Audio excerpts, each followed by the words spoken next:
بسم اللہ الرحمن الرحیم۔ میں محمد غالب نشتر، RK+2 ہائی اسکول چندوا۔ بچوں، اس سے قبل ہم نے باغ و بہار کا مطالعہ کیا تھا۔ مضمون کا عنوان تھا سرگزشت آزاد بخت بادشاہ کی، اور آج ہم پڑھیں گے طنز و مزاح۔ سویرے جو کل آنکھ میری کھلی، اس کا تعلق طنز و مزاح سے ہے۔ طنز و مزاح ایک صنف ہے جس میں کئی لوگوں نے طبع آزمائی کی ہے۔ اس کے مصنف ہیں پطرس بخاری۔ بعض لوگ لکھنے میں یا پڑھنے میں غلطی کرتے ہیں، کچھ لوگ پطرس بولتے ہیں، کچھ لوگ پطرس بولتے ہیں، لیکن اصل نام ان کا ہے پطرس بخاری۔ پطرس بخاری کا اصل نام سید احمد شاہ بخاری تھا، اور وہ قلمی نام پطرس بخاری سے زیادہ مشہور ہوئے۔ پطرس بخاری 1 اکتوبر 1898 کو پشاور میں پیدا ہوئے، اور 15 دسمبر 1958 کو نیو یارک میں ان کا انتقال ہو گیا۔ پطرس بخاری کی ابتدائی تعلیم گھر پر ہوئی، اس کے بعد انہوں نے میٹرک 1912 میں، انٹر 1915 میں، BA 1917 میں گورنمنٹ کالج لاہور سے، اور MA 1919 میں کیا۔ 1925 میں اعلیٰ تعلیم کے لیے پطرس بخاری کیمبرج یونیورسٹی گئے، اور وہاں بقیہ تعلیم انہوں نے حاصل کی۔ پطرس بخاری کے مزاح کی بنیادی خصوصیت واقعہ نگاری ہے، اور ان کی تحریروں میں مزاح نگاری بنیادی خصوصیت کی حامل ہے۔ اردو ادب کا انہیں ٹامس گرے بھی کہا جاتا ہے۔ پطرس ایسے مزاح نگار ہیں جنہوں نے سب سے کم مضامین لکھ کر اردو کی مزاح نگاری میں بلند مقام حاصل کیا ہے۔ مضامین پطرس بخاری کے 11 مضامین کا مجموعہ ہے۔ پطرس بخاری نے مضامین پطرس کے دیباچے میں لکھا ہے: اگر یہ کتاب آپ کو کسی نے مفت بھیجی ہے تو مجھ پر احسان کیا ہے، اگر آپ نے کہیں سے چرائی ہے تو میں آپ کے ذوق کی داد دیتا ہوں، اپنے پیسوں سے خریدی ہے تو مجھے آپ سے ہمدردی ہے۔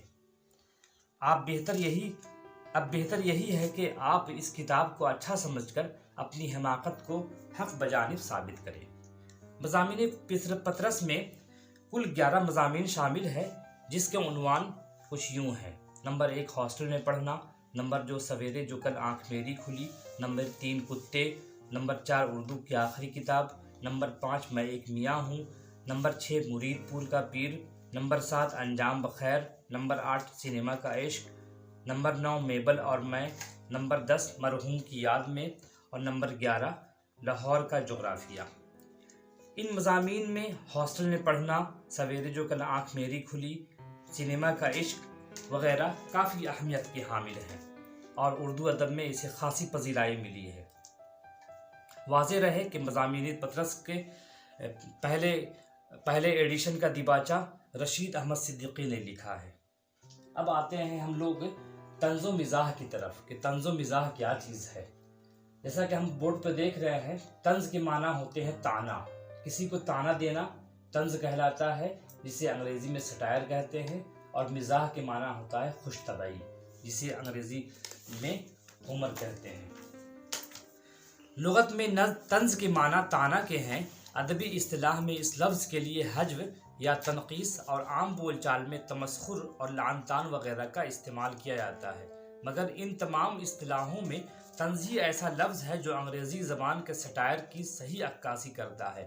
اس کے لیے اردو ادب میں یہی اصطلاح رائج ہے۔ اپنے مقصد کے اعتبار سے سچا اور اچھا طنز اصلاح کی غرض سے کیا جاتا ہے، اس سے کسی کو تکلیف پہنچانا مقصود نہیں ہوتا۔ اسی طرح مزاح خوش طبعی کو کہتے ہیں، لغت میں اس کے یہی معنی درج ہے۔ انگریزی میں اس لفظ کو ہیومر کہا جاتا ہے۔ طنز کی طرح مزاح کی بھی کئی قسمیں ہیں۔ بہترین مزاح وہ ہے جس میں لطافت اور شائستگی ہو، پھکڑ پن نہ ہو۔ طنز و مزاح اردو غیر افسانوی نثر کی ایک قسم ہے، جیسے کہ ہم دیکھ رہے ہیں بورڈ پہ: سوانح، خود نویشت، رپورتاژ، خاکہ، انشائیہ، طنز و مزاح، یہ سب غیر افسانوی نثر یعنی نان فکشن کی قسمیں ہیں۔ تو ہر صنف کی الگ الگ خصوصیت ہوتی ہے، اسی طرح طنز و مزاح کی بھی الگ الگ خصوصیت ہے۔ اس میں مضمون لکھنے والے کو، مزاح نگار کو یہ آزادی ہوتی ہے کہ وہ اپنے مضمون کا انتخاب خود کرے، لیکن اس میں فنکار اس بات کا خیال رکھتا ہے کہ وہ اس سے کسی کی دل آزاری نہ ہو۔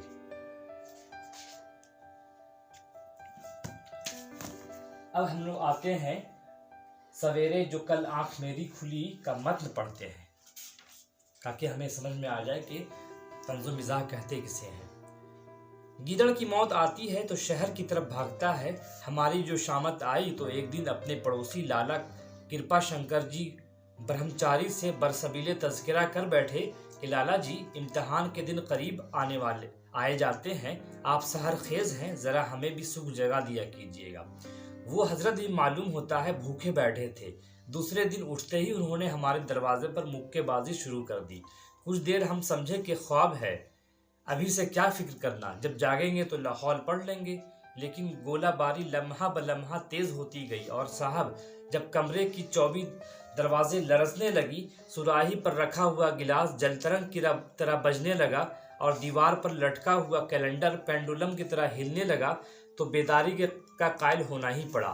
مگر اب دروازہ ہے کہ لگاتار کھٹکھٹایا جا رہا ہے، میں کیا، میرے آباء و اجداد کی روحیں اور میری قسمت خوابیدہ بھی جاگ اٹھی ہوگی۔ بہتری آوازیں دیتا ہوں، اچھا تھینک یو، جاگ گیا ہوں، بہت اچھا، نوازش، جناب ہیں کہ سنتے ہی نہیں۔ خدایا کس آفت کا سامنا ہے، یہ سوئے ہوئے کو جگا رہے ہیں یا مردے کو جگا رہے ہیں؟ اور حضرت عیسیٰ بھی تو واجبی طور پر ہلکی سی آواز میں قم کہہ دیا کرتے ہوں گے، زندہ ہو گیا تو ہو گیا، نہیں تو چھوڑ دیا۔ مردے کے پیچھے لٹ لے کر تھوڑے ہی پڑ جاتے تھے، توپے تھوڑی داغتے ہیں۔ یہ ہم سے کیسے ہو سکتا ہے کہ اٹھ کر دروازے کی چٹخنی کھول دیتے؟ بیشتر اس کے کہ بستر سے باہر نکلے دل کو جس قدر سمجھانا بجھانا پڑتا ہے اس کا اندازہ بس اہل ذوق ہی لگا سکتے ہیں۔ آخر کار جب لیمپ جلایا اور ان کو باہر سے روشنی نظر آئی تو طوفان تھما۔ اب جو ہم نے کھڑکی اور روشن دان میں سے چاروں طرف دیکھا، بزرگوں سے صبح کاذب کی جتنی نشانیاں سنی تھی ان میں سے ایک بھی نظر نہ آئی، تو فکر سا ہو گیا کہ آج سورج گرہن نہ ہو۔ سمجھ میں نہ آیا تو پڑوسی کو آواز دی، لالا جی، جواب آیا ہوں۔